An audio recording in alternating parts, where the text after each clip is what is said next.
Vamos a revisar estas. Vamos a revisar la asistencia. Hoy estamos 26 de octubre.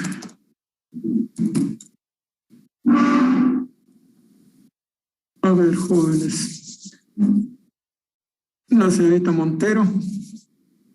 Buenas tardes, ingeniero, presente. Buenas tardes, gracias. La señorita Narváez. Señorita Narváez, ¿no está? Chan. Buenas tardes, ingeniero, presente. Buenas tardes, gracias. Gallardo. Gallardo, ¿no está? Toaquiza. Ingeniero, buenas tardes, presente. Buenas tardes, gracias. Vilamunga. Perfecto, ingeniero, buenas tardes. Buenas tardes, gracias. Campos. Presente, Inge. Ya, gracias, ya. Buenas tardes. Ya, buenas tardes. ¿Aló? ¿Me escucha? Sí, le escuché, gracias. ¿Problema? Presente, ingeniero. Gracias. Señorito Escollo. La señorita Escollo no está.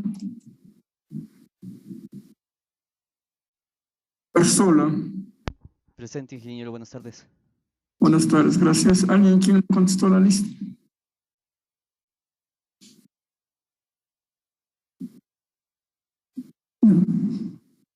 Bueno, jóvenes.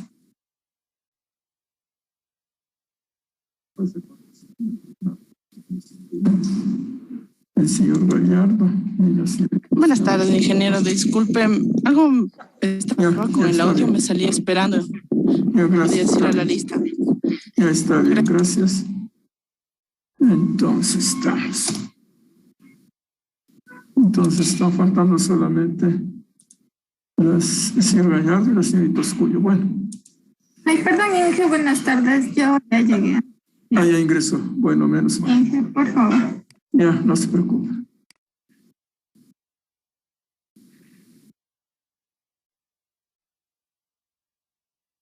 Bueno, jóvenes distinguidos, nosotros estamos analizando el material teórico 1. Yo les envié el material teórico 2, pero antes de empezar con el material teórico 2, quisiera saber si todavía existe alguna consulta sobre el material teórico 1.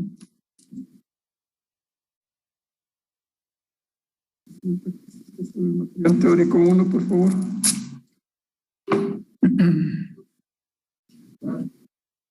No existe alguna consulta, jóvenes. Por favor, no se olviden de ver, porque nosotros, después del feriado, tenemos prueba, ¿no? Bueno, vamos para el material teórico 2, jóvenes. Vamos para el material teórico 2.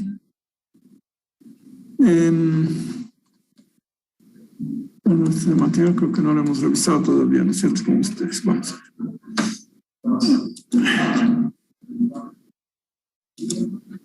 Bueno, jóvenes, material teórico 2. Fundamentalmente aquí nos vamos a referir al... Recuerden ustedes cuando hicimos ya la presentación en general de los sistemas fluviales con embalse de regulación, pues ahí veíamos que estos sistemas tienen como principal, principalmente como principal característica precisamente el embalse, que es el elemento que permite la redistribución en el tiempo de los caudales naturales. Y ese embalse habíamos ya de alguna manera visualizado, advertido, que tiene algunos elementos característicos, por ejemplo, los volúmenes y niveles de agua característicos, ¿no es cierto? Pues ahora vamos a ver precisamente esos volúmenes y niveles de agua característicos, cada uno de los cuales cumple su objetivo en la operación del sistema. pero también vamos a conocer dos herramientas de trabajo que tiene el embalse. Son las llamadas curvas de embalse. Una curva de embalse establece la relación funcional entre la profundidad de agua en el sitio de presa y el área del espejo de aguas. Recuerdan ustedes que cuando veíamos los gráficos, pues constatábamos que normalmente pues en cada nivel de agua que hay en el embalse, la curva de nivel correspondiente pues limita la superficie que corresponde al espejo de aguas, ¿no es cierto? Es lo que se vería desde arriba cuando el agua está en determinado nivel. Entonces hay pues, la curva que en definitiva evidencia la relación que existe entre la profundidad y el área de espejo de aguas. Es esta curva de embalse, una curva que es útil para algunas cosas. Y la otra curva es la que relaciona la profundidad y los volúmenes de agua. Así también. Vamos a ver cómo se construyen esas curvas. Fundamentalmente eso. Y a continuación, algunos otros elementos que tienen que ver ya con las obras que intervienen en los sistemas fluviales de regulación. A ver, mis estimados jóvenes, entonces, siguiendo el procedimiento que nosotros hemos establecido. Señorita, que busco una chica nueva que dijo que iba a ingresar, pero no ha ingresado. Bueno, vamos a ver.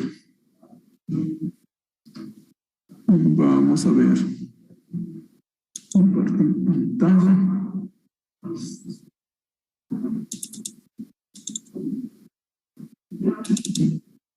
¿Qué pasó?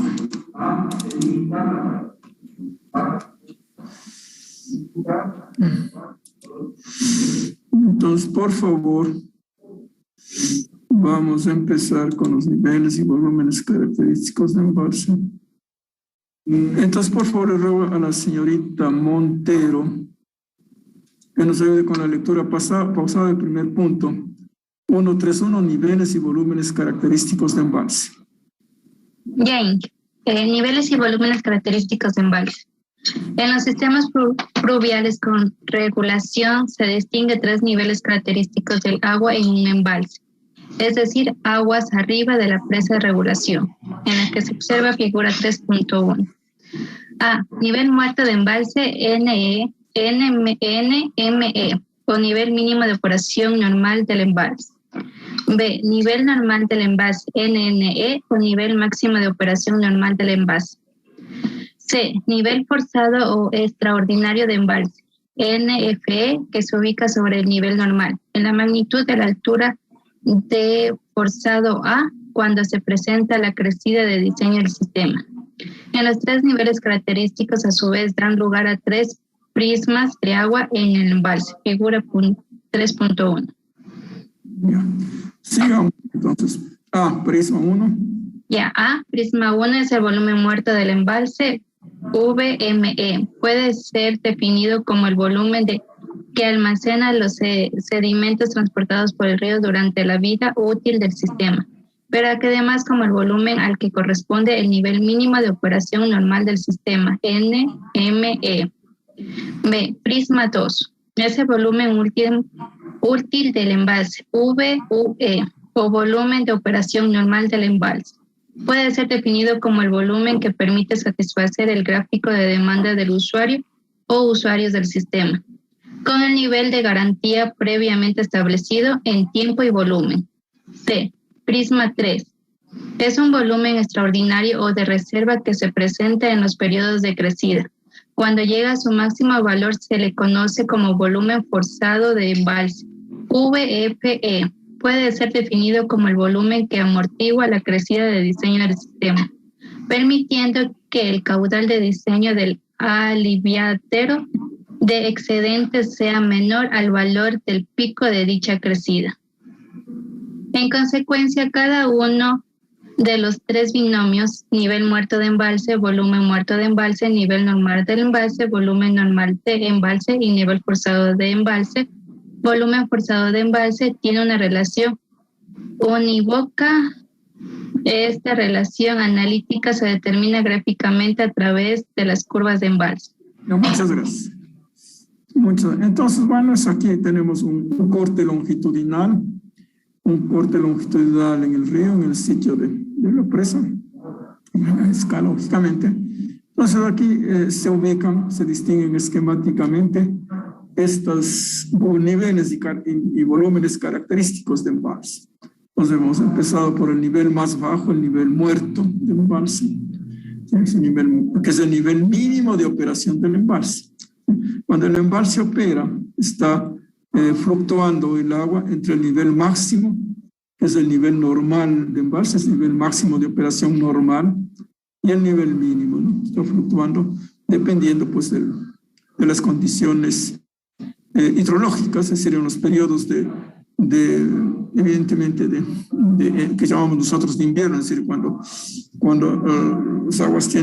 los ríos tienen caudales importantes, pues obviamente el embalse normalmente está en niveles altos, se llena y normalmente está en niveles altos, pero cuando vienen los meses secos, pues se consume este volumen, y puede bajar hasta el nivel mínimo, ¿no?, de operación, que es precisamente el nivel muerto de embalse.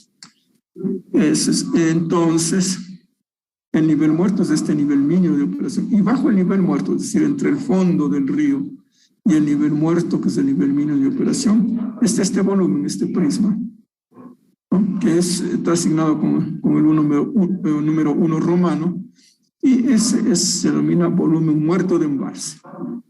Volumen muerto de embalse. Eso muerto, porque realmente el agua no puede bajar del nivel muerto, es decir, no se puede usar agua del volumen muerto. El volumen muerto, en definitiva, cumple dos funciones, ¿no? La una función es servir para el almacenamiento de la crecida, del almacenamiento de los sedimentos que acarrea el río durante toda la vida útil del sistema. Normalmente la vida útil de los sistemas, pues, normalmente son mayores de 40, 50 años, son la mayoría. En proyectos importantes pueden llegar hasta los 100 años, ¿no? Entonces, claro, este volumen debe tener la capacidad necesaria para que allí se almacenen esos sedimentos.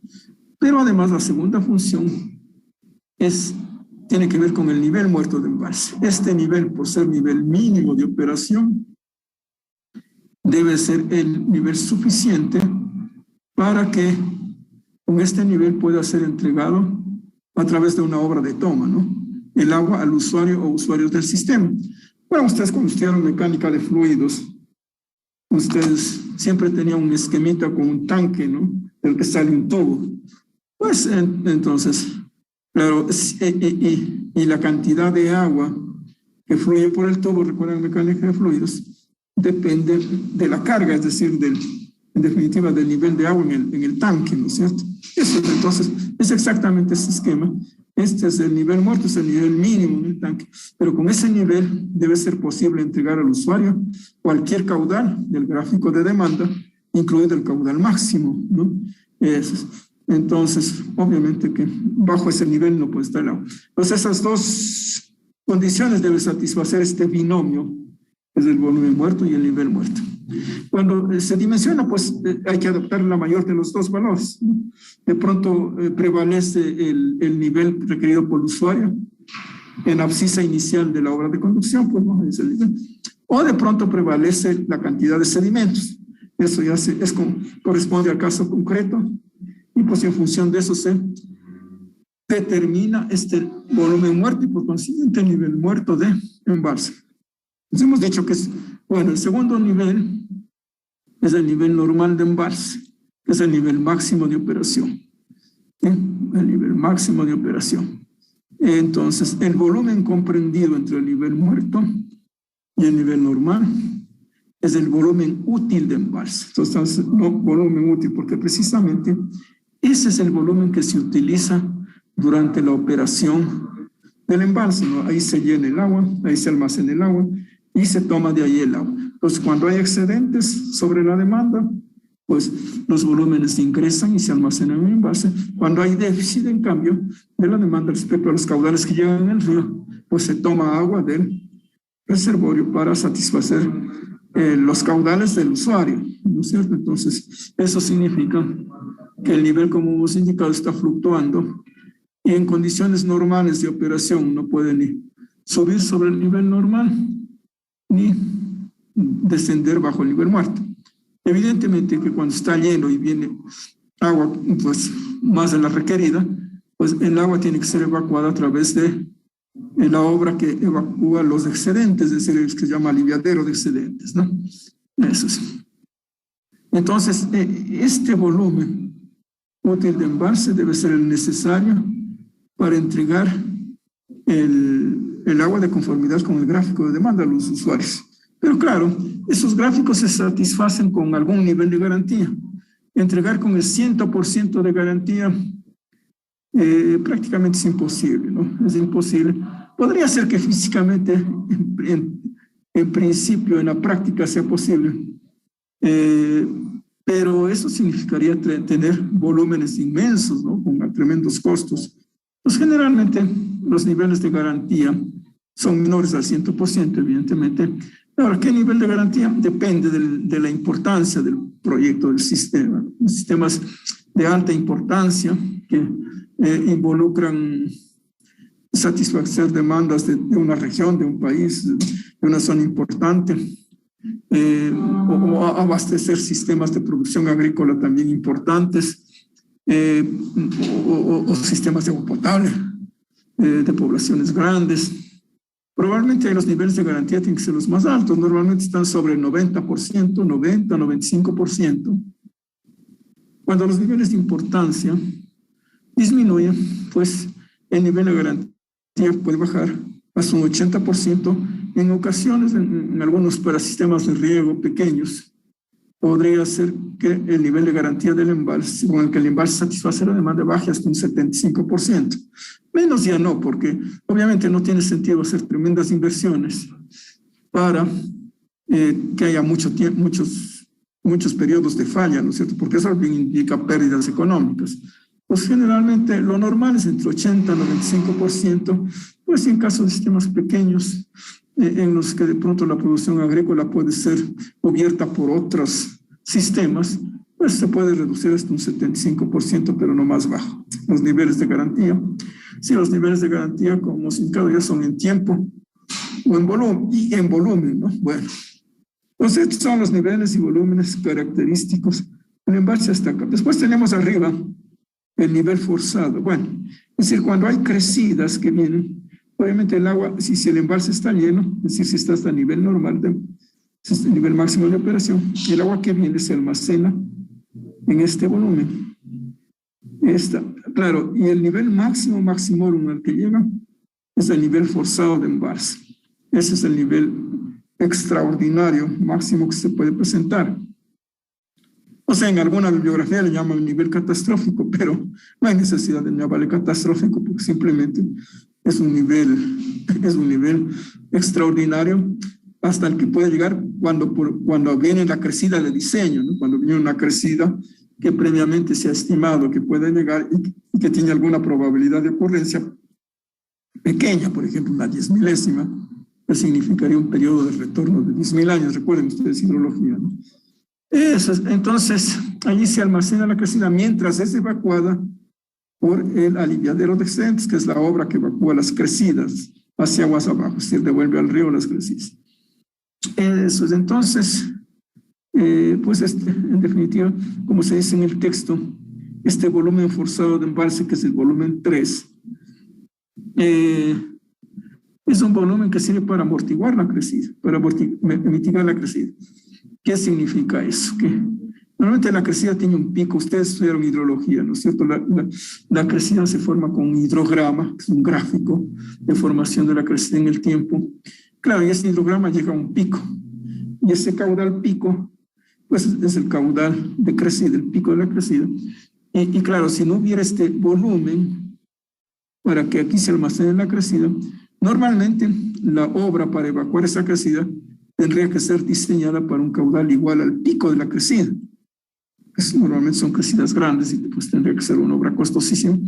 Pero en cambio, como esa crecida se almacena acá, pues en definitiva, el caudal de diseño no requiere ser igual al pico de la crecida, sino a un caudal menor, ¿no? Bueno, ese caudal menor, ¿cómo? Eso deben de aprender ustedes a determinar cuando estoy en obras hidráulicas 2. Bueno, jóvenes, entonces esos son los niveles y volúmenes característicos de un embalse de regulación. A ver, jóvenes, no sé si tienen ustedes alguna pregunta sobre este punto. Por favor. ¿Alguna pregunta, jóvenes, sobre este punto? Inge, una consulta. Claro. ¿Los volúmenes que se provocan por sedimentos en algún punto se limpian o solo se tienen almacenados hasta el fin de la obra? Ya, joven. Miren, recuerden cuando nosotros en el material teórico 1, allí vimos que existen normalmente dos tipos de sistemas fluviales. Los sistemas fluviales con regulación y los sistemas fluviales sin regulación. En otras palabras, los sistemas fluviales con embalse y los sistemas fluviales sin embalse. Entonces, y ahí habíamos advertido, ¿no? que los sistemas fluviales sin embalse, es decir, que los se llaman de derivación, tienen como principal problema precisamente el manejo de sedimentos, porque obviamente allí no hay donde almacenar sedimento y la captación está pues en un sitio donde es fácil que ingresen los sedimentos. Generalmente en esos sistemas el principal problema es cómo librarse de los sedimentos para que no lleguen a los usuarios, ¿no es cierto?, con las consiguientes consecuencias. En cambio, en estos sistemas, claro, y en esos sistemas de regulación, de derivación, perdón, ahí sí hacen falta poner algunas obras, por ejemplo, unas esclusas, es decir, con puertas, a través de las cuales periódicamente, cuando hay crecidas, se trata de evacuar el sedimento que se ha acumulado, ¿no es cierto?, durante el año, durante el periodo que sea. En cuanto eso es muy difícil porque la dinámica es complicadísima y no es así de sencillo evacuar los sedimentos. Pero en cambio, en los sistemas de regulación, que somos los que estamos viendo, ahí precisamente hay un volumen donde se almacena el sedimento. Y pues no existe un mecanismo hidráulico para evacuar el sedimento, simplemente ese sedimento se acumula. Este es el problema actual en los sistemas antiguos, entonces en todo el mundo, pues hay miles y miles de sistemas que ya han pasado la vida útil o que están por culminar la vida útil, pero que como se han deteriorado muchas las cuencas hidrográficas, en lugar de llenarse los sedimentos en el tiempo previsto, por ejemplo, en 50 años, se han llenado ya en 30 años, todavía no han cumplido la vida útil, le falta 20, pero ya el volumen muerto está lleno, y eso origina problemas, porque la obra de toma está ya cerca, pues, ¿no? Empieza a ingresar sedimento. Y claro, este es un tema de análisis. ¿Y qué hacer con esos casos? Pues porque los sistemas todavía tienen obras que están intactas, están en relativamente buen estado y las demandas siguen existiendo. ¿Qué hacer?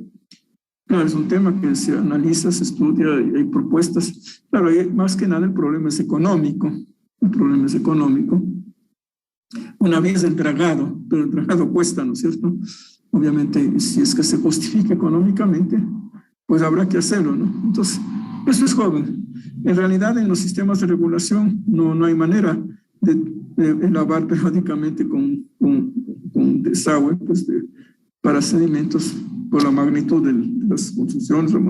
Claro, si hubiera un desagüe, lo máximo que se podría evacuar es de algún volumen pequeñito que está junto al orificio de lavado, pero el resto quedaría intacto los sedimentos, ¿no? Sí, eso entonces es un problema actual. En teoría, ya cuando pasa la vida útil, normalmente se supondría que tiene que ir disminuyendo el caudal que se puede abastecer en condiciones adecuadas de calidad de agua. Pues, y en definitiva empieza a disminuir la calidad del agua y la calidad del servicio una vez que ha terminado la vida útil, es decir, cuando se ha llenado el volumen muerto. Pero realmente es un tema actual no solo de lo que tiene que ver con la ejecución mismo de construcciones o medidas, sino además un tema teórico importante, ¿sí? Este rato hay estudios, a niveles de maestrías, de doctorados, precisamente en cómo resolver los problemas de sedimentos, como digo, de los sistemas que ya han pasado la vida útil, o sin haber llegado todavía a la vida útil, tienen ya problemas con el sedimento. ¿sí? Probablemente desde el punto de vista técnico no sea más complejo. El problema es económico, cómo enfrentar esos costos. Básicamente eso. En cambio, los sistemas de derivación que no tienen embalse y por consiguiente no tienen nivel muerto, pues ese problema es permanente, ¿no? ¿Qué hacer con los sedimentos? Claro, hay veces que con ayuda de modelos hidráulicos se toman decisiones correctas y los sistemas funcionan dentro de determinados tiempos, porque también hay que tomar en cuenta que ni la hidrología ni la sedimentología ya son constantes ahora, porque el deterioro de las cuencas, los cambios en la hidrología, pues hacen que en definitiva lo que se prevé que va a haber en los próximos 50 años ni remotamente haya, sino que van cambiando las cosas a tal punto que pues en pocos años se empiezan a mejorar las condiciones y la calidad del agua, etc. ¿Alguna pregunta más, jóvenes? Gracias, Inge.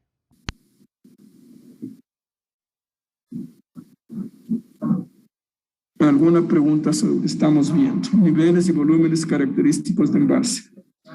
Bueno, después vamos a ver cómo determinar esos niveles y volúmenes, ¿no?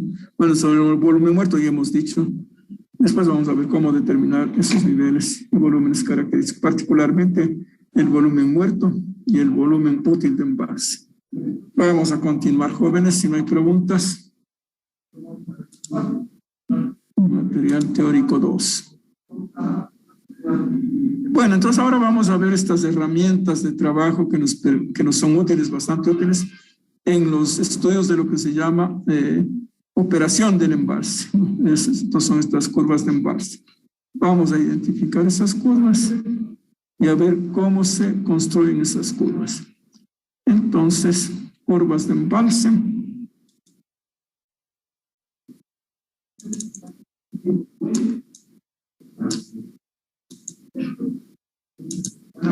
Por favor, señorita Narváez, ayúdenos con la lectura pausada sobre las curvas de embalse, punto 132.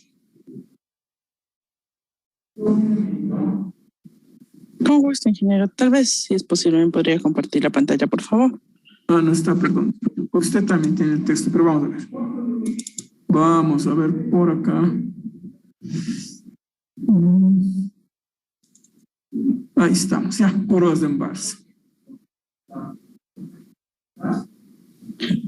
Las curvas de embalse son dos. A. Curva nivel de agua, área del espejo de agua. Establece la relación entre el nivel y la profundidad del agua en el embalse. Inmediatamente, aguas arriba de la presa. Y el área limitada por la curva de nivel correspondiente. Omega es igual a F1 por H. El área del espejo de agua generalmente se expresa en hectáreas, en tanto que el nivel o profundidad en agua en metros. Esta curva se construye con la información de levantamiento topográfico del área del embalse. Bien, muchas gracias.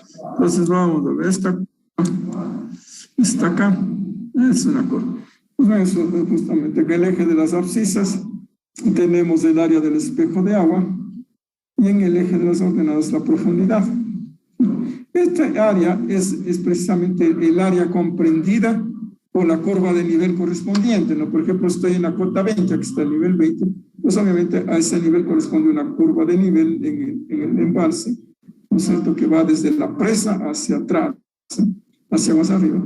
Y el área que está comprendida en esa curva de nivel es el área del espejo de aguas, que está acá en hectáreas. Es normalmente. Entonces, claro, ¿cómo se construye? Pues con información topográfica, ¿no? En la información topográfica, ustedes saben, se construyen las curvas de nivel y pues una vez obtenidas las curvas de nivel, yo para cada curva de nivel, pues para cada cuántos metros de cada metro, cada 5 metros, cada 10 metros, puedo obtener el volumen, el área correspondiente, ¿no es cierto?, que está comprendida en la curva de nivel correspondiente. Eso, entonces, de esa manera, con la información topográfica, se va construyendo. Obviamente que cuando estamos en el nivel, en el fondo del río, el área del espejo de agua es de 0.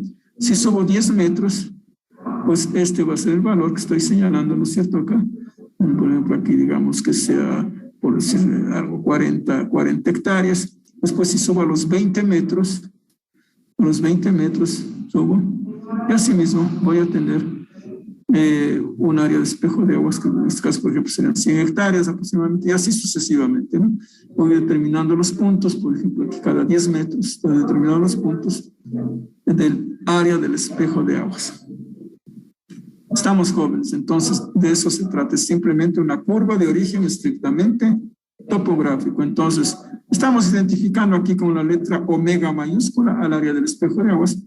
Entonces, área del espejo del agua es función 1 de H. Bueno, estoy poniendo función 1 porque función 2 está puesto para el volumen. Entonces, esta es la curva de embalse, que vuelvo a repetir, es una curva de origen eminentemente topográfico. ¿Alguna pregunta, jóvenes?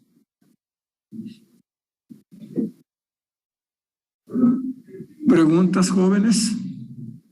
¿Preguntas, jóvenes?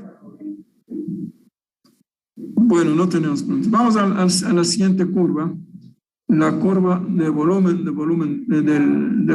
de envase, ¿no? Vamos a ver. Entonces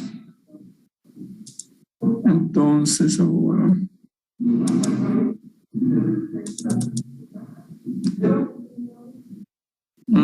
nos va a ayudar.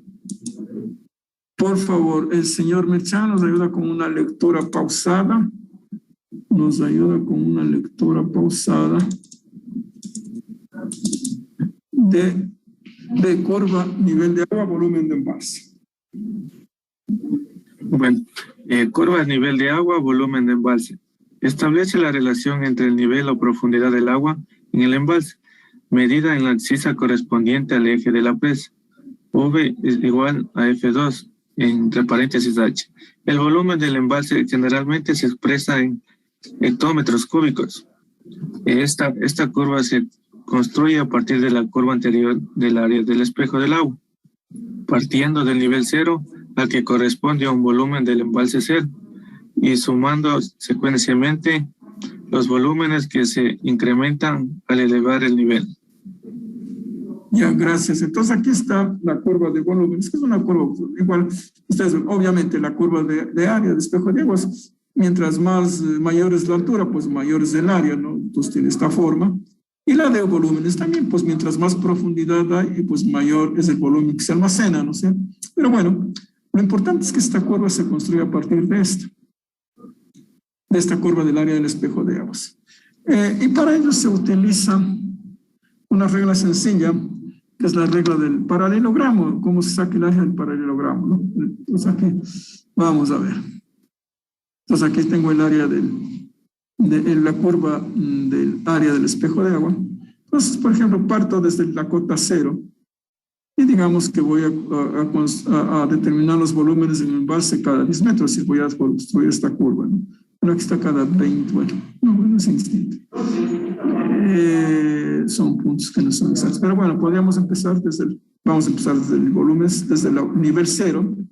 Obviamente cuando estamos en el fondo del río, pues no hay agua, volumen 0. Ahora ya sobre, por ejemplo, en la cota 20, digamos. Vamos en la cota 20. Y allí, pues ya hay agua. Entonces, ¿qué hago yo?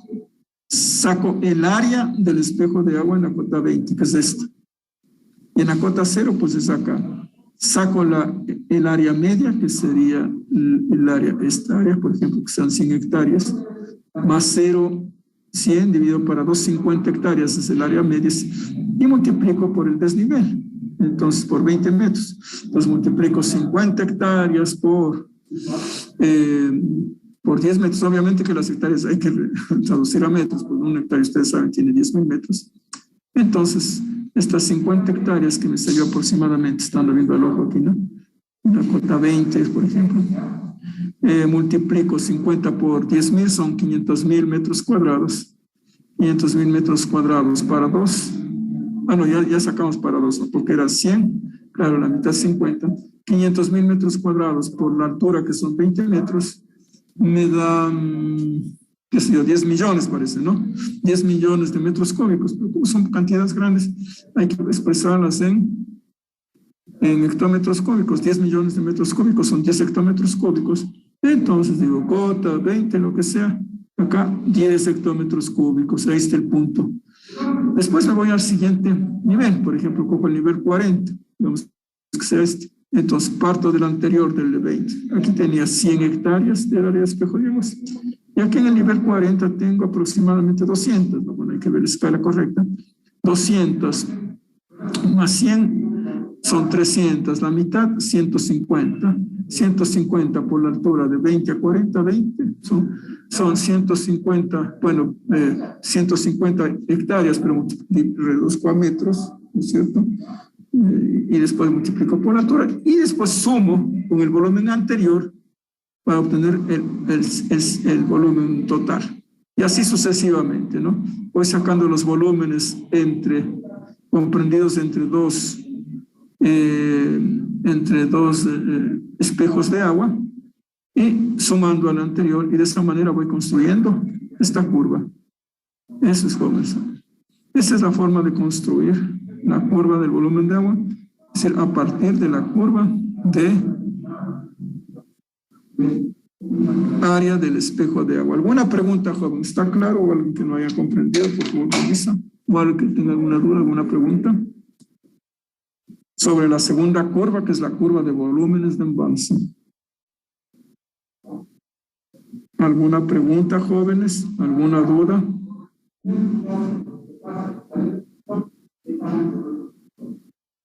¿Alguna pregunta, jóvenes? ¿Alguna duda?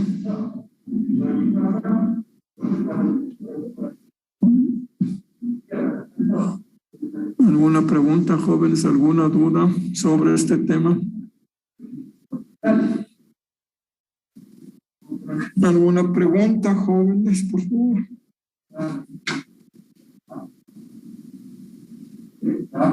Sí. Entonces, jóvenes, yo lo que les recomiendo es que hagan lo siguiente.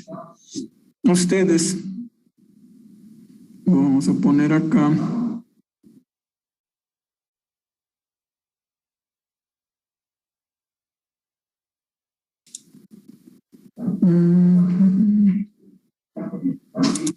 ya, nos vamos a poner acá. A ver, ustedes, por ejemplo, pueden coger manualmente un papelito, o en el Excel, o un papelito, un papelito cuadriculado del cuaderno. Ustedes usan papeles, ustedes usan cuadernos cuadriculados, ¿no es cierto? Ahí pueden ustedes dibujarse una curva que sea esas que vienen de la información topográfica. Pues ustedes pueden inventarse la curvita, la curva del área del espejo de aguas, digamos aquí en hectáreas, ¿no es cierto? En hectáreas, AHAS hectáreas. Y acá la profundidad en el embalse en metros. Bueno, entonces digamos que la curva tiene esta forma. Se inventan la curvita, una curvita así, y acá ponen escala, ¿no? Digamos que esto es 100 hectáreas, 100, 200, 300, 400, 500, 600, 700, qué sé yo, 800. Y pues ahí van sacando. Así mismo aquí tenemos 0 metros, por decir, vamos a decir que sea 10 metros, 20 metros. Yo ya me inventé la curvita del área del espejo de aguas. 30 metros. Entonces, ¿qué ejercicio van a hacer ustedes en la casa? Se inventan una curvita de estas. Pero se inventan y hacen. Pues, si le piden al compañero, mejor no hagan nada porque no le sirve para nada. Entonces, hacen esa curvita o se inventan una. Y con esa curva pasan a construir la otra, que es la de los volúmenes de embalse. Voy a poner acá, debía haber hecho más chiquita la otra, pero bueno, no hagamos problema. Pues digamos que es la curva de volúmenes de embalse. ¿No es cierto? Eso vamos a poner en hectómetros cúbicos, porque si pongo en metros cúbicos, pues me va a salir una curva de unos cuantos metros de longitud, no sé. Pues obviamente que hay que hacer poner en hectómetros cúbicos. Y acá de nuevo la profundidad. Eso, entonces empieza así, ¿no? Cogen, pues van cogiendo valores. Cojo 0, pues, y digo, cuando Aquí está profundidad, área del espejo de aguas. Es en hectáreas, ya sabemos. Entonces digo, cuando la profundidad es 0, el área vale 0. Y por ejemplo, cuando la profundidad, digamos que esto es 100 hectáreas, dijimos, ¿no? 100, 200, etcétera, etcétera, sacar así, 300, 400. Entonces, cuando vale 0, pues el área de espejo de aguas vale 0. Cuando tengo la cota 10, aquí está, resulta ser que en mi curva el área de espejo de aguas es, por ejemplo, 50 hectáreas. Eso es, entonces el promedio entre los dos es 25 hectáreas. Esas 25 multiplico por el desnivel, que es 10, y tengo el volumen. Entonces son 25 hectáreas en metros, son 250,000 metros cuadrados, ¿no es cierto? Multiplicado por 10, que es la altura, son 2.500.000 metros cúbicos. O sea que aquí, pues en escala pongo 2,5 hectómetros cúbicos, por ejemplo aquí, ¿no es cierto? O sea, y tengo acá 10 y aquí está el punto. Después me voy a la cota 20. Cota 20, y así mismo veo cuánto llevo acá el área de espejo de aguas, me da 100. Acá tenía 50, ¿no es cierto? De base mayor más base menor sobre 2 por altura. Entonces, 100 más 50, 150, sobre 2, 75. 75 por 10, que es el desnivel. 750, que son, como son hectáreas, pues multiplico por 10,000. Son, ¿cuántos serían? 750 por 7.500.000, como que es, 7.500.000 parece que es, a ver, déjenme ver, son 100 más 50, 150 para 2, 75, 75 por 10,000 son 750,000, ¿no es cierto? 750,000 por 10 son 7.500.000. 7.500.000 es el volumen que está acá, pero después tengo que sumar el otro que está acá, ¿no? Que era 2,5, creo, ¿no es cierto? Son 707.500.000 dividido para 1.000.000, para sacar en hectómetros cúbicos, son 7,5 hectómetros cúbicos. Entonces, por acá, todo esto es 7,5, ¿no? Pero más los 2,5 me va a dar 10, ¿no es cierto? 10 hectómetros cúbicos. Eso es, y así sucesivamente sigo sacando el volumen entre las dos y sumando el anterior. El volumen entre las dos y sumando el anterior. De esa manera voy identificando los puntos y construyendo. Entonces, ejercicio háganse ustedes en la casa. Invéntense una curva de área de espejo de aguas y saquen y construyan la curva del volumen de embalse. Estamos jóvenes. Estamos, entonces, un trabajo sencillo. Estamos jóvenes, entonces, ¿cómo es con la regla del paralelogramo? Base mayor más base menor por altura. Solamente que en este caso las bases son áreas, pues no son superficie del área de espejo de aguas. No son valores lineales, sino de superficie. Y por eso, al multiplicar por la altura, es decir, por la altura del trapecio, me da volumen. Pero obviamente que la altura de ese trapecio, que el volumen de ese trapecio, tengo que ir sumando con lo anterior, pues no sé, para ir sumando el volumen y de esa manera construir la curva del volumen de agua. Entonces, por favor, jóvenes, este ejercicio hágase en casa, construyanse una curvita, invéntense una curva ahí en el papel pues cuadriculado que tiene, en el Excel, no sé cómo quieran. Y una vez que contengan esa curva, construyan la curva de volúmenes. Estamos jóvenes, ¿alguna pregunta? ¿Alguna pregunta, jóvenes? Preguntas, jóvenes. Bueno, entonces esa es la forma de construir las dos curvas de envase. Claro, la primera no hay que inventar, sino que construir con la topografía, pues, pero como no tenemos la topografía, se va a inventar Obviamente es cuando se sacan las curvas de nivel. Estamos jóvenes. ¿Alguna pregunta? Ustedes se van a inventar para poder construir la curva de volúmenes, ¿no es cierto? Porque la otra es simplemente de origen topográfico. Preguntas, jóvenes. Si no tienen preguntas, nos vamos con el siguiente material, con el siguiente punto, quiero decir. A ver. Curvas de embalse. Y aquí vamos a ver cómo determinar los niveles y volúmenes característicos de embalse. Ya hemos identificado, ¿no es cierto? Nivel muerto de embalse, nivel normal de embalse, nivel forzado de embalse, volumen muerto de embalse, volumen útil de embalse, volumen forzado de embalse. Ahora veamos cómo determinar esos niveles y volúmenes característicos de embalse. Vamos, entonces empecemos por el nivel muerto. Nivel y volumen muerto de embalse. Vamos a ver. Ya para determinar estos niveles y volúmenes, ya necesito las curvas. Precisamente para esto me van a servir las curvas características de embalse. Sí, entonces yo les decía, son herramientas.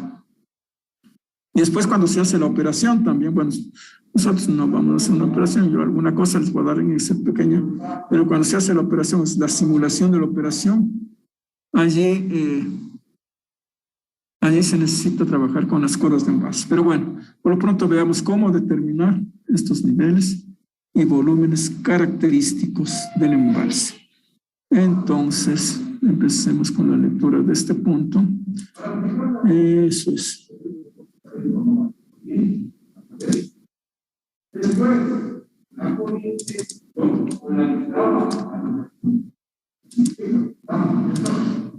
El señor Gallardo no ha llegado, ¿no?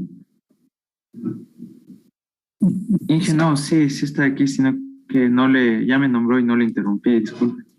¿Cómo? ¿Usted, señor Gallardo? Sí, Inge, sí estoy. Llegué 10 minutos tarde, disculpe. Entonces, por favor, joven, tenga la gentileza de ayudarnos con la lectura. Ustedes también tengan este material en su computador, ¿no? Sí, del 1.3. El nivel muerto de embalse, eso se llama determinación de los niveles y volúmenes característicos. Estos volúmenes y niveles que nosotros ya hemos identificado. Por favor, tengan la gentileza. Ya. Volumen y nivel muerto de embalse. El tramo aguas arriba de la presa, o sea, el embalse, permanentemente acumula los sedimentos que transporta el río durante la vida útil del sistema, por ejemplo, 50 a 100 años. Precisamente estos sedimentos se depositan en el volumen muerto del embalse. Entre paréntesis le conocemos como VME. Por otra parte, el nivel muerto del embalse, entre paréntesis NME, es el nivel mínimo de operación del sistema. Y por consiguiente, con este nivel debe ser posible entregar a los usuarios del sistema los caudales del gráfico de demanda en la cota requerida. De lo indicado se desprende que el volumen muerto de embalse y por consiguiente el nivel muerto de embalse debe ser mayor de entre los dos volúmenes obtenidos para satisfacer las dos condiciones indicadas. A. Condición de almacenamiento de los sedimentos acumulados durante la vida útil del sistema. B. Condición de entrega del agua del embalse a los usuarios del sistema en la cota requerida por estos. Eso es, gracias. Entonces, allí está, jóvenes, el procedimiento para determinar este binomio, el nivel muerto y el volumen muerto. O sea, como ustedes ven, jóvenes, de la curva de embalse, la relación es unívoca, ¿no es cierto?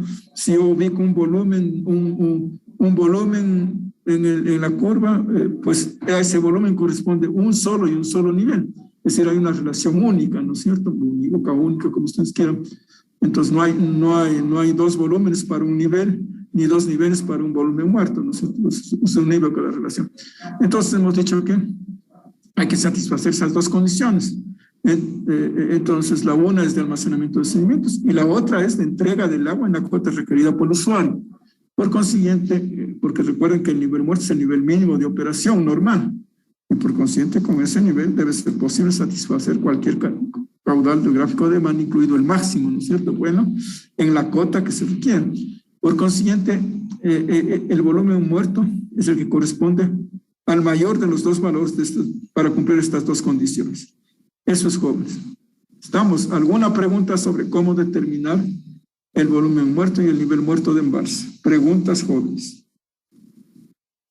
¿Está claro? ¿Alguna duda sobre esto? Pregunten, por favor, con confianza, jóvenes, no hay problema.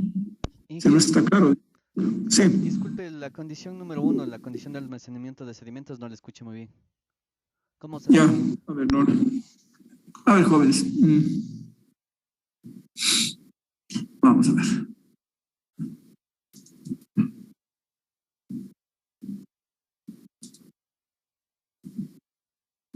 Vamos a ver, jóvenes.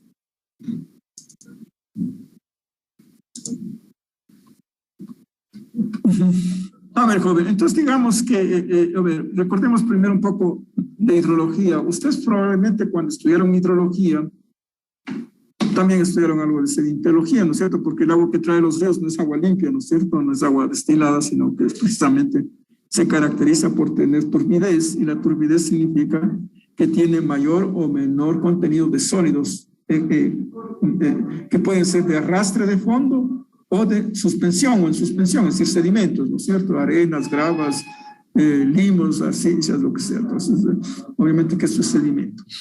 Y claro, igual que el agua que es el líquido, que es está valorado o cuantificada con los caudales, pues los caudales son parámetros aleatorios, ¿no es cierto? Parámetros aleatorios. De igual manera, la concentración de sedimentos, es decir, el número en los kilogramos por metro cúbico de agua, también es un parámetro aleatorio, ¿no es cierto? Es un parámetro aleatorio que está sujeto a las condiciones climáticas, a las condiciones de deterioro de la cuenca, de erosión en el interior de la cuenca, a parámetros que dependen de factores climáticos que en definitiva son aleatorios. Pues tanto caudal sólido como caudal líquido son parámetros aleatorios. Por consiguiente, su cuantificación es semejante, tiene procedimientos semejantes y se sujetan a procedimientos estadísticos, ¿no es cierto? Igual que ustedes en hidrología. Pues en hidrología ustedes determinaron caudales medios mensuales, construyeron series de caudales medios mensuales, determinaron caudales mínimos con probabilidades de ocurrencia de lo que sea, del 10, 20, 50, 80, 90%, determinaron caudales máximos con probabilidades de ocurrencia, es decir, todo lo que es aleatorio tiene probabilidad de ocurrencia, ¿no es cierto? Igual con los sedimentos, Entonces, igual que los caudales, pues hay meses en los que son altos y meses en los que son bajos, igual los sedimentos, ¿no? Hay meses en los que hay alto acarreo de sedimento, que normalmente coinciden con los meses también de crecida de los caudales, ¿no es cierto? Cuando hay mayor volumen de agua, mayor erosión y mayor contenido de sedimentos. Y cuando bajan los volúmenes de agua, los caudales, pues menor erosión, pero también menor contenido de sedimentos, ¿no? Entonces, por consiguiente, son parámetros aleatorios que de alguna manera están enlazados. Entonces, de esa misma manera que se hace el estudio hidrológico, se hace el estudio sedimentológico. Pues se puede sacar una serie multianual de caudales sólidos, ¿no es cierto? Igual que de los caudales líquidos.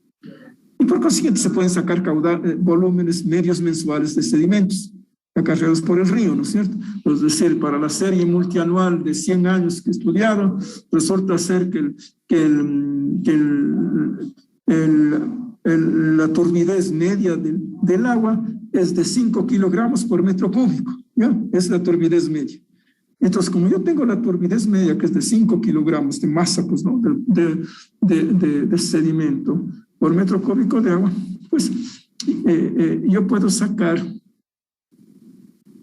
cuál es el contenido anual, ¿no es cierto? ¿Qué hago? Multiplico esos 5 kilogramos por metro cúbico por el caudal medio. Digamos que el caudal medio del río es 20 metros cúbicos. 20 por 5, resulta que son 100 kilogramos de sedimento que corresponde al caudal, ¿no es cierto? Medio.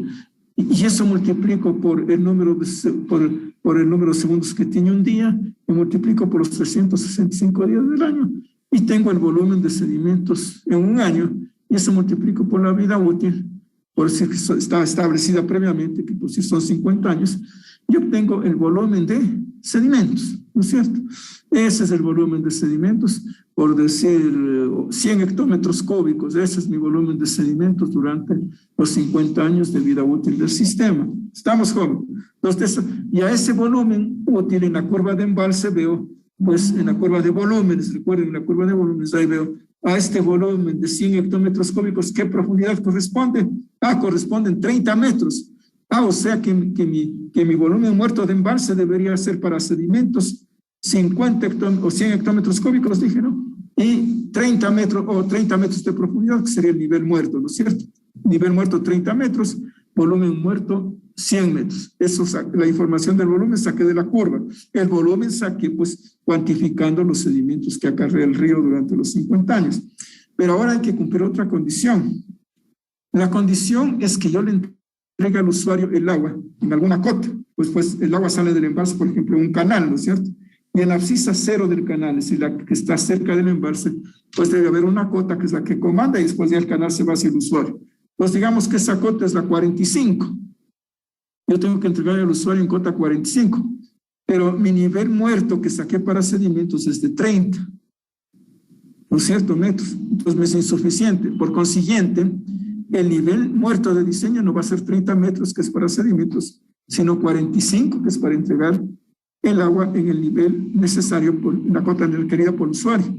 Y ahora me voy de nuevo a la curva de volúmenes del embalse y digo, pero para 45 metros, pues ya no son 100 hectómetros cúbicos, sino que son 250 hectómetros cúbicos. Por consiguiente, mi volumen muerto va a ser 250 hectómetros cúbicos y mi nivel muerto 45, ¿no es cierto? ¿Prevaleció qué? Prevaleció la cota. En otros casos puede prevalecer el volumen de sedimentos. Estamos jóvenes. Si está claro o algo que no esté claro. Sí, un poquito quizás lo de la sedimentología, porque yo al menos no vi eso en hidrología, pero el resto sí lo entendí. Bueno, joven, ahí sí, no, ahí tiene un poquito, pero es lo que le estoy diciendo, ¿no? O sea, obviamente que no vio, pues un poquito, hay que hacer aforos de sedimentos, no se vea. O sea, cuando usted en las estaciones hidrométricas, pues no solamente se mide caudal líquido, sino caudal sólido, ¿no? Se sacan muestras y se ve la turbidez. Ya son procedimientos igual que usted saca pues, una muestra de suelo y hace un ensayo, pues igual saca la muestra del agua y periódicamente, pues en los mismos instantes que saca los caudales, mide los caudales, también mide la turbidez. Y eso se hace durante todo el año, durante todas las estaciones. Y con eso tiene usted la información de la concentración de sedimentos, ¿no? De la concentración de sedimentos durante todo el año. ¿Estamos? Y pues se puede sacar para la misma serie de caudales de agua, pues si la serie de caudales de agua es de 40 años, pues para los 40 años también puede sacar el contenido de sedimento, ¿no? Por metro cúbico de agua. Pero como el caudal medio se conoce también, pues hay que multiplicar el caudal medio por el contenido de sedimento por metro cúbico, pues si son 5 kilogramos por metro cúbico que decía, mi caudal medio es 30 metros, pues multiplico 30 metros por 5, que es por cada metro, y obtengo 250 kilogramos, ¿no es cierto?, que corresponden al caudal medio.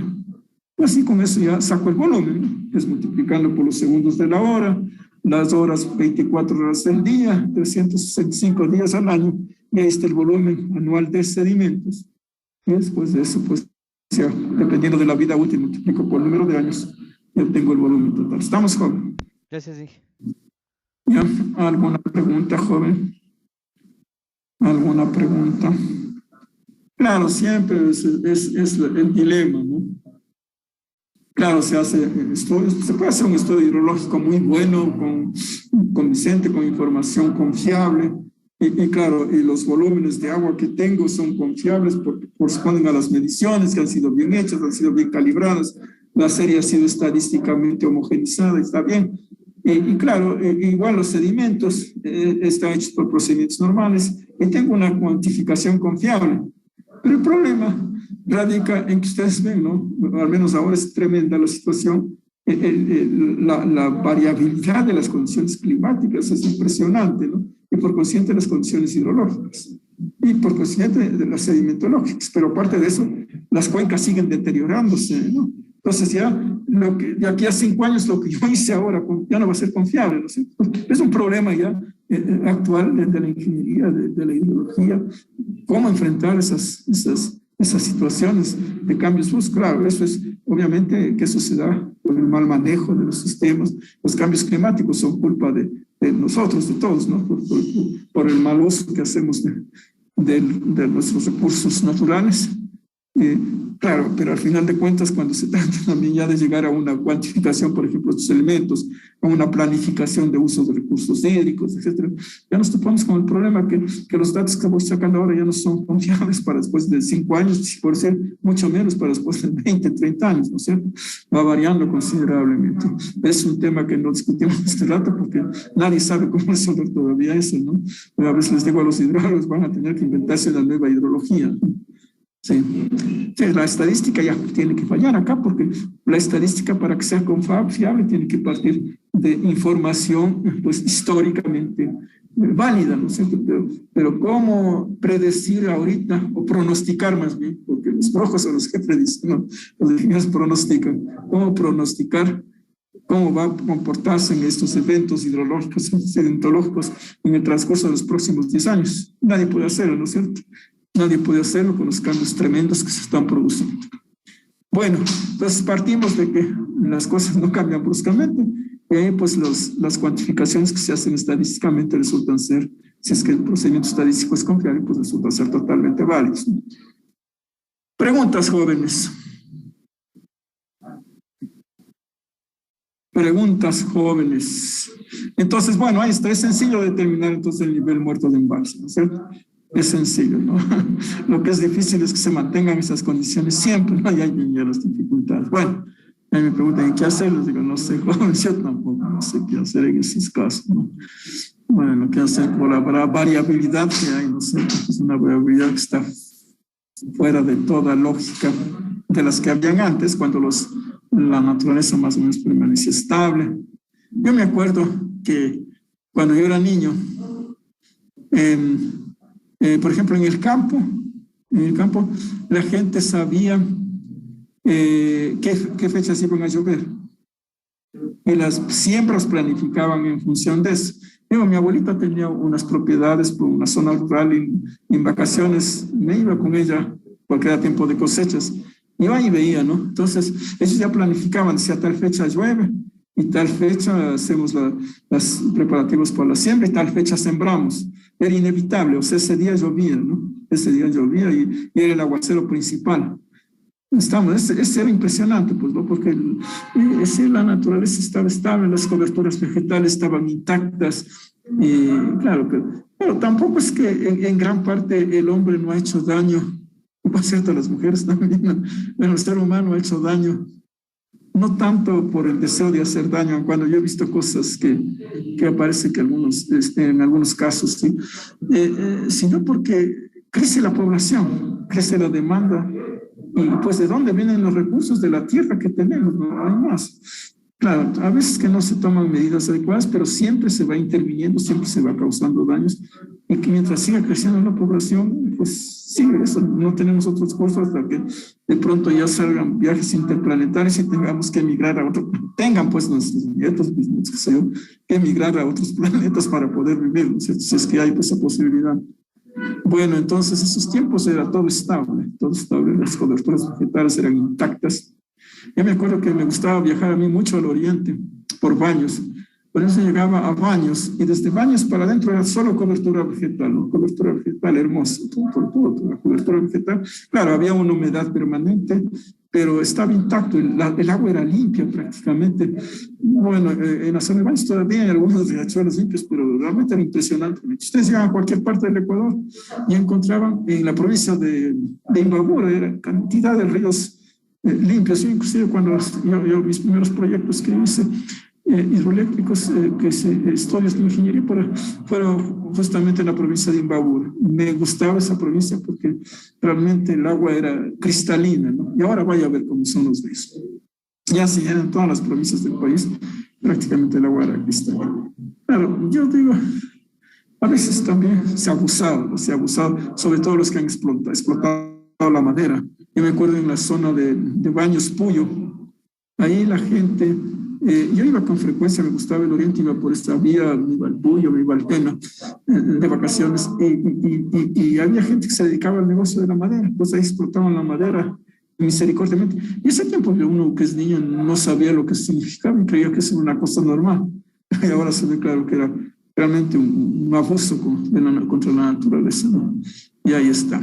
Yo he visto ahora, en un país que me gustaba, siempre yo estudié en la Unión Soviética, viví en Rusia, pero yo he visto ahora últimamente unas cosas feas, ¿no? Y, por ejemplo, en la televisión, a veces los fines de semana me pongo a ver, ellos ven y enseñan como una cosa de distracción, cómo salen cazadores, por ejemplo, salen a la taiga, bosques, tienen bastantes bosques, pero hay bastante oso. Y hoy se andaban a perseguir a los dos. Entonces salen unas dos personas, unos dos hombres con una pareja de perros y empiezan a seguir la huella al oso, ¿no? Y ubican al oso. Y pues ya después de los perros le acorralan al oso y los cazadores saben dónde está. Van, le disparan al oso, le matan y se acabó. Bueno, realmente eso es algo inaudito, ¿no? Le invaden su espacio y le matan. Y así mismo hay gente que hace lo mismo con los tigres, los, qué sé yo, leopardos. Así mismo había otros en Estados Unidos, en cambio en Canadá. Salen a buscarle de bronca de gana a un leopardo, por ejemplo. Y claro, van preparados con alguna cosa y qué sé yo, un poco le adormecen y de pronto le dan un cuchillazo en el ojo, le hacen perder el ojo y le dejan deteriorado. Vamos, todo. Claro, también se arriesgan porque pueden matarle, pero claro, el hecho de que alguien quiera arriesgar no tiene que ser que quiera hacer daño a otro ser, pues, por más que sea un animal. Entonces, miren, eso hace ver que también en la humanidad vemos personas que abusamos de las bondades de la naturaleza, ¿no? De otra forma. Y ven, estamos pagando las consecuencias ahora con esta pandemia. Es consecuencia de eso. Y Dios sabe lo que vendrá después. Pero a este ritmo, las futuras generaciones van a sufrir mucho más de lo que nosotros sufrimos. Bueno, jóvenes, preguntas sobre el tema de los embalses, por cierto. Preguntas sobre el tema, jóvenes.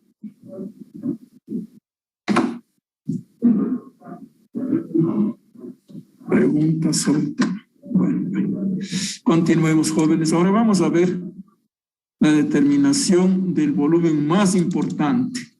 A ese volumen yo le llamo que es el corazón de un sistema.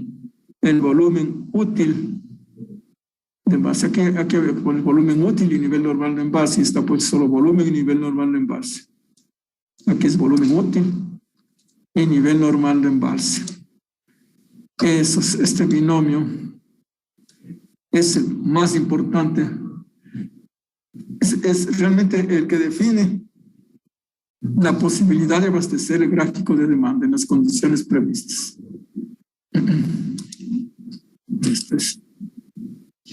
Esto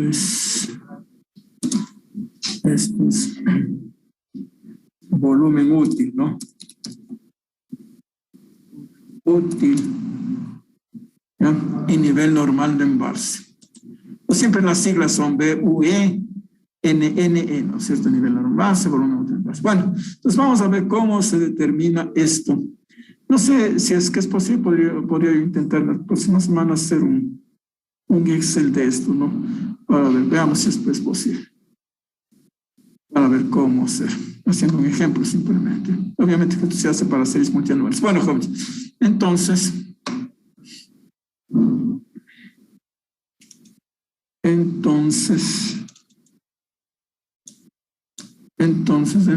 aquí, con cómo determinar este volumen y nivel útil de embalse, nos va a ayudar el señor Toquiza, por favor. Entonces, déjenme un ratito, pues estoy bien, ¿ya? Por favor, entonces, señor Toquiza, volumen útil y nivel normal de embalse. Volumen y nivel normal de embalse. Volumen útil, ¿no? Ah, es volumen útil y nivel normal. Y no sé si le puede quitar una etiqueta. Oye, le veo. ¿Cómo? Está una etiqueta ahí, no me deja leerlo. No, ya le leo aquí. Mira, ahí estamos. Ahí, gracias, sí. Como sea, volumen útil ahí, ¿no? Sí. Ajá. Volumen útil y nivel normal de embalse. Como se ha establecido, el nivel normal de embalse es el nivel máximo de operación normal del sistema. Por consiguiente, también el volumen normal de embalse es el máximo volumen de agua. El volumen útil es ahí, ¿no? Hay el volumen útil. Yo a veces cuando estoy redactando, a veces ya se me cruzan los cables. Ahí es el volumen útil. El nivel es nivel normal, pero el volumen es volumen útil, ¿no? Es volumen útil. Es volumen útil de embalse. Por favor, siempre acuérdense que es volumen útil de embalse.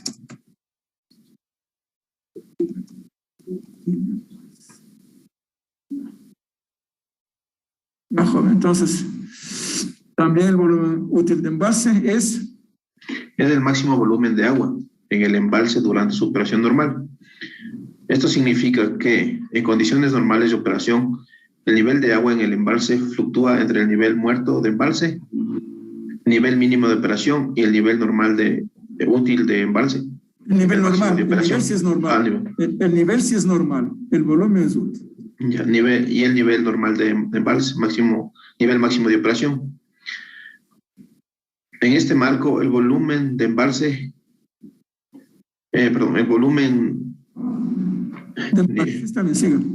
de embalse comprendido entre los niveles muerto y normal, es decir, el volumen útil de embalse, debe ser suficiente para satisfacer el gráfico de demanda del sistema, con los grados, porcentajes de garantía en tiempo y volumen previamente establecidos.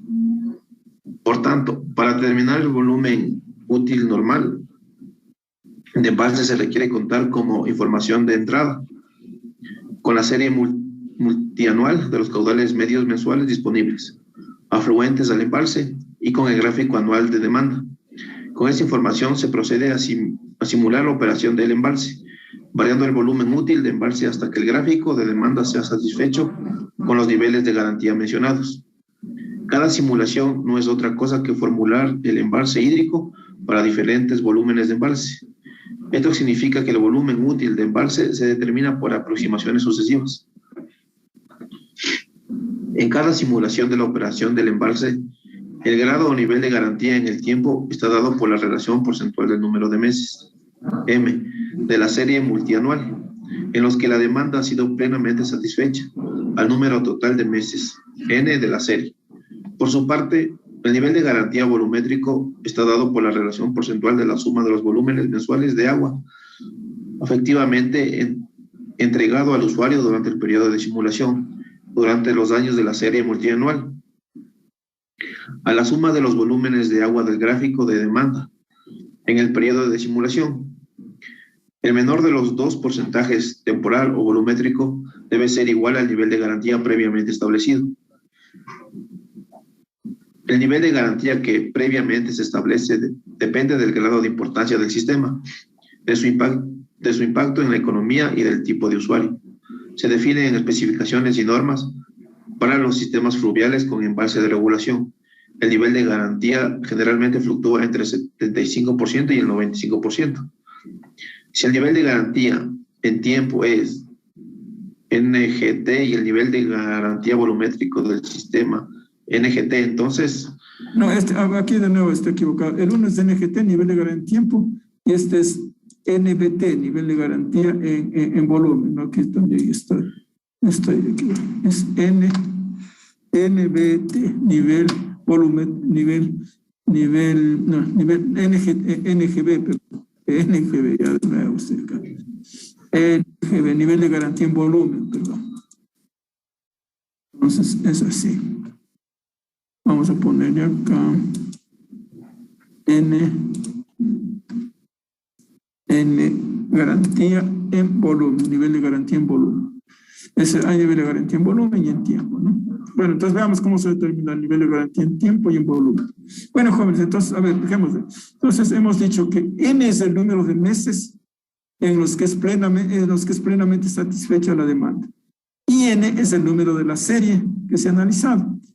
De igual manera, lo que está en el numerador acá abajo, en cambio, en la ecuación del nivel de garantía volumétrico, aquí tenemos la suma de los volúmenes entregados durante la simulación. Y aquí está abajo en el denominador el volumen que debía entregarse, es decir, el volumen del gráfico de demanda, ¿no? Sumado de todos los años de la simulación. Y eso multiplicado por 100 me da el nivel de garantía volumétrico. Entonces, el menor de estos dos niveles de garantía debe ser igual al nivel de garantía previamente establecido, es decir, aquel para el cual se planifica el proyecto, ¿sí? Podría haber casos excepcionales en que coincidan los dos, ¿no? Es decir, que sean iguales los dos niveles de garantía, pero no hay ninguna lógica en eso, pues normalmente son diferentes, pero el mínimo de los dos debe ser igual al nivel de garantía previamente establecido. Entonces, como digo, para obtener el volumen útil de embalse, por consiguiente el nivel normal de embalse, lo que se hace es un proceso de simulación en el cual se itera o se aproxima el volumen útil. Es decir, digo, bueno, en este sistema para el que voy a estudiar, bueno, voy a darme un volumen útil de 200 hectómetros cúbicos, ¿no es cierto? Entonces, ahí utilizo las curvas de embalse para ir viendo cómo varía. Entonces, empiezo a simular. ¿Qué significa simular? Simular significa que yo cojo la serie multianual, por ejemplo, tengo una serie de 50 años. 50 años son 5 por 2, 600 meses, ¿no es cierto? Pues voy a simular para los 600 meses, porque simulo con caudales medios mensuales. Entonces empiezo desde el primer mes del año 1. Entonces ingresa tanta agua al embalse. Por ejemplo, ese mes ha habido 30 metros cúbicos por segundo de caudal. Entonces esos 30 metros multiplico por los segundos del mes y obtengo el volumen que ingresa al mes. Pero ese mismo mes sale agua para llegar al usuario. Digamos que el caudal del gráfico de demanda es 10 metros cúbicos por segundo. Entonces 10 metros cúbicos multiplico por el número de segundos del mes y obtengo el volumen que sale. Como entraron 3 veces más, pues el 1/3 se fue al usuario y los 2/3 se quedan en el embalse almacenados. Después viene el siguiente mes y así sigo sucesivamente. Entonces va a haber meses en los que la demanda es mayor que el caudal que llega. Cuando la demanda es mayor que el caudal que llega, es decir, cuando el caudal del gráfico de demanda del mes es mayor al caudal que viene en el río, pues ahí hay que tomar agua del embalse que está almacenado, ¿no es cierto? Eso es. Y viceversa, cuando el caudal que llega es mayor al caudal de demanda, pues se almacena en el embalse. Y así va el agua subiendo, bajando. Y pueden haber meses en los que es tan pequeña la cantidad de agua que hay en el embalse, y además el caudal que viene es pequeño, que no voy a poder satisfacer la demanda. Entonces es un mes de falla que tengo que ir contando, ¿no es cierto? Tengo que ir contando. Así mismo va a haber meses en los que hay tanta agua que ya se llenó el embalse, se fue hasta el nivel normal, que es el nivel máximo de operación normal, y además vienen a más agua, entonces ahí esa agua simplemente se va por el aliviadero de excedentes, tiene que ser evacuada porque ya no puede quedarse en el embalse por sobre el nivel normal. Entonces también esa agua tengo que ir anotando, tengo que ir contabilizando en alguna columna para después hacer el balance, ¿no es cierto? Entonces, porque si no después va a sobrar o me va a faltar agua, ¿no es cierto? Entonces, lo mismo que se hace el balance económico, si hago mal hecho, me va a faltar plata, va a ser creer que me han robado de la billetera, o me va a sobrar, o va a creer que no me han dado, que me han cobrado menos o me han dado el vuelto de más, ¿no? Pero en realidad pues, simplemente puede ser que hice mal el balance. Eso es, entonces, hago esta simulación, como digo, pues, con 200 hectómetros, que es el volumen que con el simulo primeramente, y al final sumo las fallas. Entonces, digamos que de los 600 meses con 200 hectómetros cúbicos, al final ya haciendo toda la simulación, pues he fallado 200 meses. 200 meses, si divido 200 para 600, pues me da más del 30%, ¿no es cierto? Me da más del 30% de falla, pero quiere decir que mi nivel de garantía está por debajo del 70%. Pero el nivel de garantía previamente establecido, pues supongamos que es el 90%. Pero apenas estoy satisfaciendo el 70%, menos del 70%, chico, con 200 hectómetros cúbicos. Pues no me sirvió. Entonces digo, no, tengo que aumentar. Entonces me voy a 300 y de nuevo simulo, ¿no es cierto? Simulo una operación hasta llegar a que el nivel de garantía sea el que está establecido, es el 90%. Pero claro, no solamente mido la garantía en tiempo, es decir, con número de meses, sino también volumétrica, tal como está indicado en el texto. Es decir, digo, bueno, en estos 600 meses yo debía entregar, para satisfacer plenamente la demanda durante todo el tiempo, yo debía entregar, por decir algo, unos 5.000 hectómetros cúbicos de agua. ¿Sí? 5.000 hectómetros, pero en realidad he entregado solamente 4.500 hectómetros cúbicos, ¿no es cierto? Entonces, ahí, ¿cuál es el nivel de garantía? 4.500 para 6.000, ¿no es cierto? Entonces, bueno, ahí sale 70 con algo, 73%, por ejemplo, es el nivel de garantía volumétrico, ¿no es cierto? Entonces, saco el nivel de garantía en tiempos, nivel de garantía volumétrico, el nivel de garantía en tiempos, contabilizando los meses de falla, recuerden, y el nivel y el volumétrico. Y pues el menor de los dos debe ser igual al nivel de garantía previamente establecido, es decir, al 90%, ¿no es cierto? Y así voy aumentando el volumen de embalse hasta que el menor de los dos niveles de garantía es igual al previamente establecido, en este caso al 90%. Podría ser que en algún caso yo asumí un volumen muy grande, en cambio ahí voy a tener niveles de garantía más altos del establecido, entonces tengo que disminuir el volumen, ¿no es cierto? Entonces es un proceso de aproximaciones en el que se va simulando el embalse y lo que se va variando es el volumen útil y por consiguiente el nivel normal de embalse. Entonces de esa manera, jóvenes, se llega a determinar el volumen útil de embalse y por consiguiente el nivel normal de embalse. ¿Estamos, jóvenes? ¿Alguna pregunta?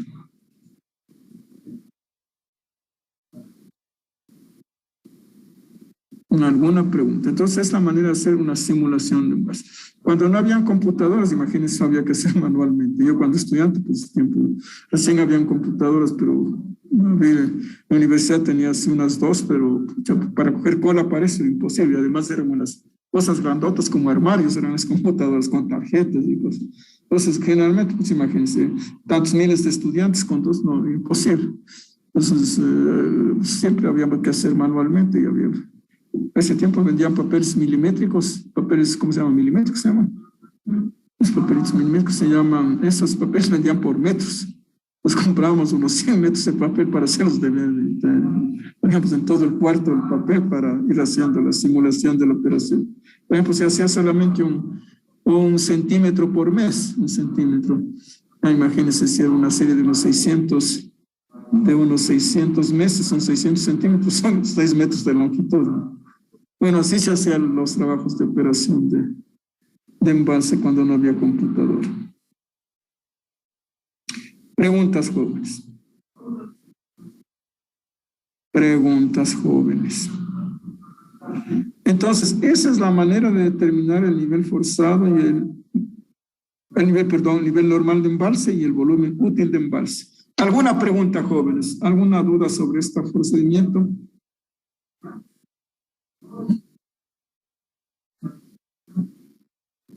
¿Alguna duda sobre este procedimiento? Voy a ver si puedo hacer un Excel para dar esto. Depende de que hagamos algún Excel para eso. Okay. Sí. Una consulta, no le escuché muy bien, se me cortó el audio. Los meses de falla, ¿cómo se estimaban? A ver, joven. ¿Cómo? Pues son los meses que usted usted claro tiene que prepararse, se prepara el programa, pero además hay que prepararse un cuadrito, ¿no es cierto? Un cuadrito con varias columnas. Pues hay las columnas del caudal que ingresa, el caudal que sale, eso en volúmenes, se expresa en volúmenes por mes, por ejemplo, porque son las simulaciones, son con caudales mensuales, volúmenes mensuales que ingresan, volúmenes mensuales que salen, los volúmenes que hay en el embalse en el mes anterior, los volúmenes que se aumentan este mes, el volumen final que tengo, el que queda después de lo que sale. Entonces, todo es una columna, ¿no es cierto? Y los meses que voy satisfaciendo el gráfico de demanda, es decir, los volúmenes que entran, que salen, que requiere el usuario plenamente, voy señalando en una columna, con un signo más, por ejemplo, y en otra columna voy señalando con signo menos, por ejemplo, los que no entrego, ¿no es cierto? Entonces así simulo los 600 meses, y al final sumo abajo, ¿no? De los 600 meses con signo más, están 350. Obviamente que con signo menos tiene que estar 250 para que sumados den los 600 meses, ¿no es cierto? Eso es. Entonces así determino, pues, ¿no? Sumando al final de la simulación los meses en los que no he entregado totalmente el caudal. ¿Sí? Y ahí de meses de la serie 600 y obtengo el nivel de garantía, ¿no? O el grado de garantía del sistema. ¿Alguna pregunta, jóvenes? Claro, totalmente sencillo. Lo complicadito ahí es hacer el programa, ¿no? Claro, yo hacer un sencillo mensual. Normalmente, pues, ahí en los sistemas hay usuarios varios, hay energéticos, cuando son de propósito múltiple, hay agrícolas, hay municipales y agua potable. Entonces, ahí es más complicado. Y claro, por ejemplo, ustedes ven esas curvitas de embalse que vimos que hay que ponerlas en el programa. Y la pregunta es, ¿cómo meto la curva en el programa? ¿No es cierto? Ya, eso genera un problema, ¿no? Sí, conceptualmente se ve que es sencillo, pero ya en la práctica hacer el programita a veces tiene sus complicaciones. Por ejemplo, eso mismo, ¿cómo meto la curva en el embalse? Entonces, claro, tengo que armarme una ecuación de las curvas, pues, sobre todo de volúmenes. Generalmente se ajustan más las ecuaciones exponenciales, pero con márgenes de error. O sea, por ejemplo, cuando trabajaba, yo lo que hacía es pegamos la curva. Yo lo que hacía más fácil, en el programa yo le ponía, vamos a ver, ¿dónde están las curvas? Vamos a ver. Aquí están las curvas de embalse. Yo, por ejemplo, esta curva de volumen, lo que cogí es dividir en tramos, tal como está aquí, por ejemplo, ¿no? O sea, aquí hay variación lineal. Entonces, ponía una variación lineal, es fácil poner ecuación lineal, pues ya en el programa. Aquí hay variación lineal y ponía de tramo en tramo. Entonces, en mi programa había identificar esta curva por tramos. Entonces, aquí la variación lineal, aquí variación lineal, aquí variación lineal, aquí variación lineal. Y ya no tenía una ecuación cuadrática, sino pues simplemente tenía ecuaciones lineales, pero por tramos. Entonces, en el programa había que poner la condición, pues, ¿no? Si el volumen varía entre tanto y tanto, pues el volumen se determina pues con ecuación lineal. Había que sacar la ecuación lineal de cada curvita de estas. Esa es fácil, ¿no es cierto? Poner con el coeficiente, hay un coeficiente de la ecuación, pues que simplemente la relación es lineal. Es decir, quiere decir que B es igual a H por A, digamos, donde A es un número, pues, ¿no? Entonces, aquí va a ser por A1, por A2, por A3, por A4. Cada tramito va a tener un coeficiente de la ecuación lineal.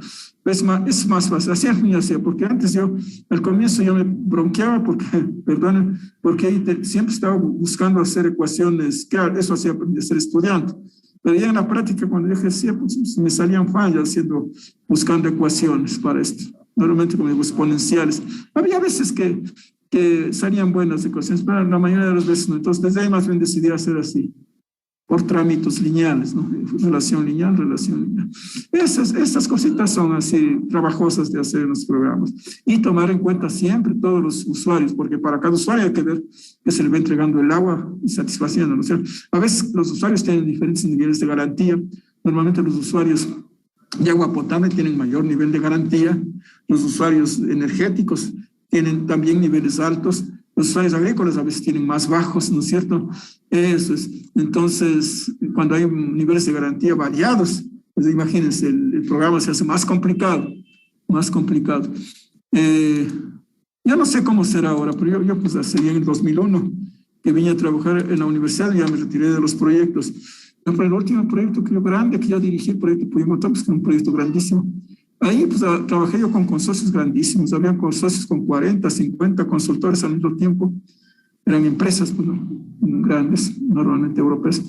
Y ahí yo me acuerdo que el principal problema que había es para encontrar un experto, porque las firmas no tenían nomás un experto precisamente en operación de embalse, porque además ellos hacen el programa, cobran, pero no dan el software. Es como los paquetes que venden, ¿no? Los paquetes que venden que también estará ahí, pero compras el paquete y se supone que está bien hecho, no estará bien hecho, corresponderá a un modelo matemático adecuado, ¿no? Pues se compra, no se sabe qué diablo está ahí, nunca le venden nunca le entregan el contenido del software, obviamente. Y así mismo, a pesar de que a los consultores se les paga por esos software, ellos no entregan los software, el contenido, simplemente representan el esquema, el diagrama de flujo y los resultados. Ya la estructura, el modelo matemático, no entregan. Normalmente la propiedad intelectual, por más que se les pague, no venden. Lo que entregan es el diagrama de flujo, los resultados, el resto. Por eso es que ahora en el mundo, en general, no solamente en el área hidráulica, sino en general en construcciones, normalmente los países contratan a veces con 2 empresas, ¿no? O sea, una empresa que es la que diseña, por ejemplo, ellos tienen que hacer con un software, con un paquete, pero el que fiscaliza tiene que hacer con otro paquete. Y el ente que recibe verifica con otro paquete. Claro, y a veces entonces ahí se presentan discrepancias fundamentales, grandes, a veces, y ahí tienen que resolver entre los tres cómo aterrizar, ¿no? Es precisamente porque no hay confiabilidad en los modelos matemáticos. No hacen con 3 moquetes por gastar más plata, sino porque no hay confiabilidad. Entonces hay a veces modelos matemáticos que están disparados.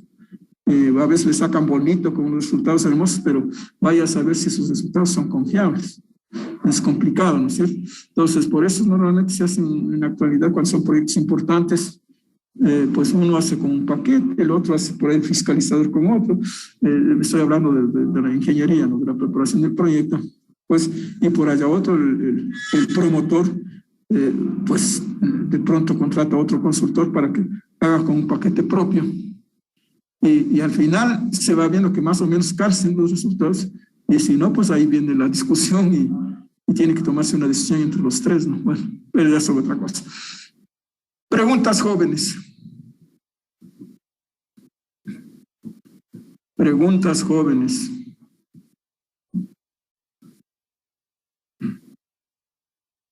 Bueno, jóvenes, si no hay preguntas, creo que vamos a quedarnos ahí. A ver, mis estimados jóvenes, entonces nosotros tenemos con ustedes clase. Mañana terminamos la aplicación práctica, digamos, la material teórico 2. La próxima semana ustedes tienen feriado 2 clases. Y la subsiguiente semana, después del feriado, entiendo que ahí ustedes van a tener clase conmigo el día 8 de noviembre. Entonces, 8 de noviembre, ¿no es cierto? Bueno, no sé si es 8 o 9. En todo caso, el día martes, el primer martes después del feriado, ese martes tenemos prueba, jóvenes, ¿sí? Incluido el material teórico 1 y 2, que es poco, ¿no? Tenemos una prueba, les va a ayudar bastante porque es un material sencillo, ¿sí?